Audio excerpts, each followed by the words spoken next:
Hey, my name's Jonathan Hadel and I make music as Pink Buddha, and welcome to another episode of Force Fridays. We're going to go over tips and tricks on how to use the Force. If you've missed the other ones in the series, you can click up here to get caught up with the playlist. Today we're going to talk about some different ways that you can record on this with the new Force update. And the biggest difference is really that you can now use this arranger like a song mode, which is more of the typical left to right DAW type recording. Or you can record into individual clips. Now, how do you choose which one is best? Well, each one has some pros and cons. I think the real advantage to recording to clips is that they loop. So if you have a certain part that you know that you want to continue over and over again, maybe it's a hi-hat part, or maybe it's a drum rhythm or a bass line, you can then record that particular clip, have it loop while you do other things, or have other tracks that have longer lengths. For example, I could come in here to this drum track and set the length to fixed length to only 2 bars. Why I particularly also like recording with the push button into clips is if I push the launch and note at the same time, it allows me to see them.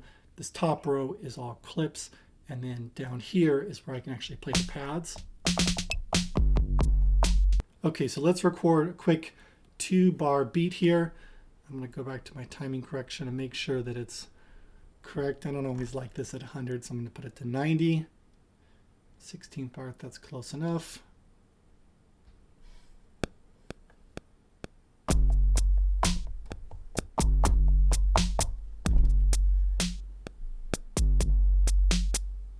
Now it's set to automatically overdub.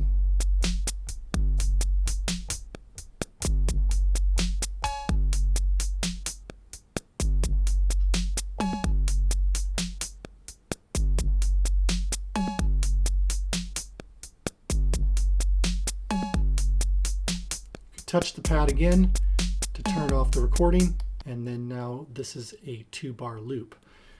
Now what I can also do if I'm recording into clips, I can turn off the fixed length. I can come to this other track here that I set up.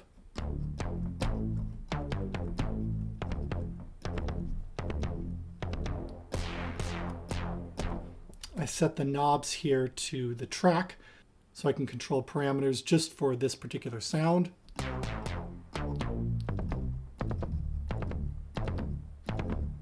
And now if I record into this clip here, because I don't have a fixed length, it's just going to keep recording until I push it again.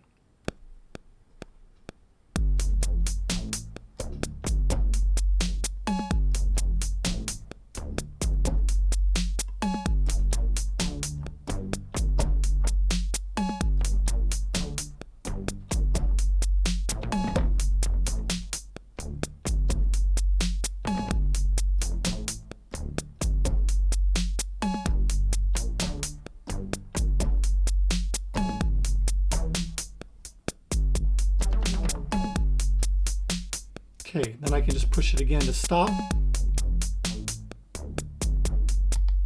Now that clip, because it wasn't a fixed length, I'm going to go to menu and then clip view to take a look at that. And I didn't hit it quite in time, so it's at 18 bars, which is not the length that I want.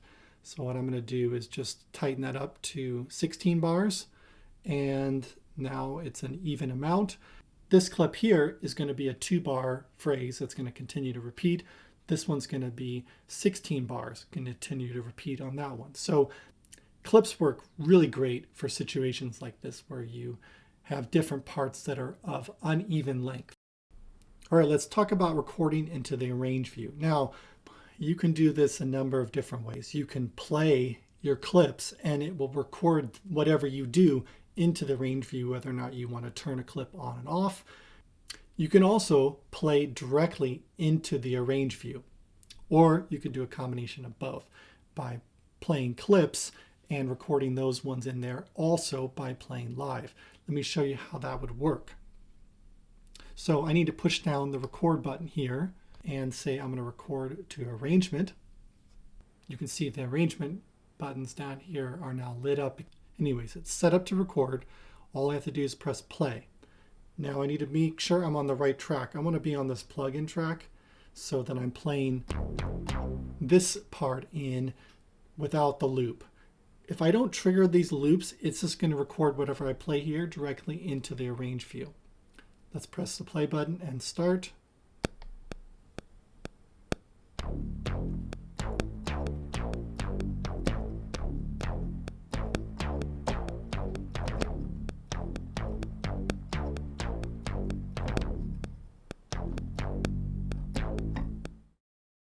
Okay, so you can see right there, I recorded this part directly into here.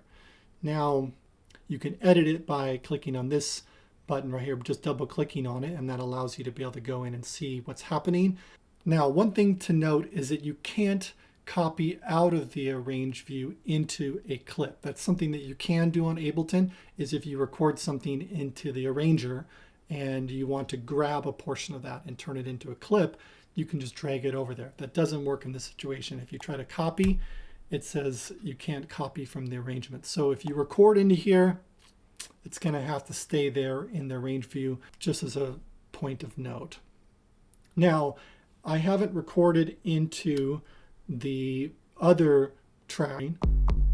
I could either play in this part, or I could also do the clip by doing record to arrangement again.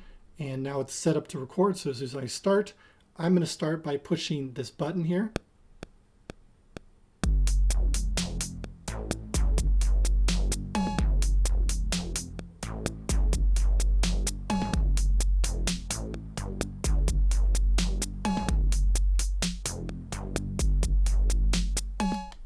All right, in this situation, this clip right here was a totally different bass line than I recorded before. And now I recorded something different in here. And in the range view, when I selected only this particular clip to go in there, it only transferred in this drum part. If you notice, I didn't push this one. It's not blinking, so it kept the original amount. If I wanted the bass line from this to go into here, I would need to hit the launch button so that both of these clips played. I could also just touch them, but if you have more than one clip, it's kind of a pain to touch them all at once. That's the point of this launch button over here, is it launches everything in this whole row. As an example, I'm going to go to the beginning of this measure right here. Push shift, I'm going to set a start point so that I can start recording from here. And I'm going to now record both of these clips here, not play something live, into this next segment. Push record to arrangement, launch these clips.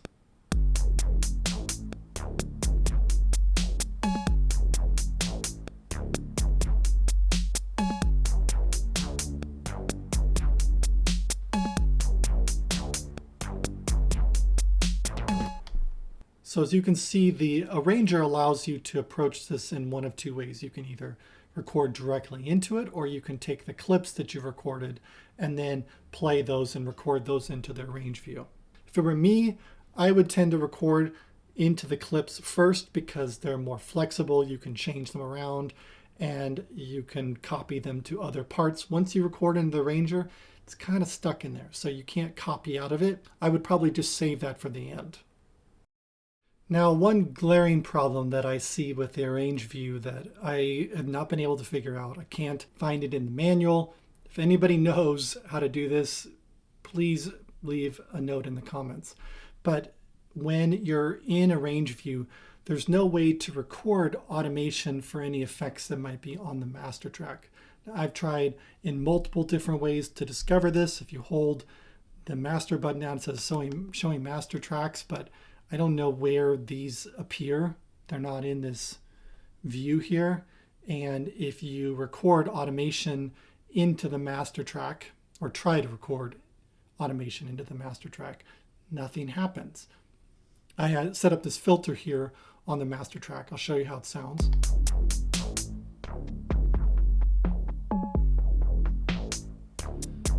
That applies to everything on the whole track.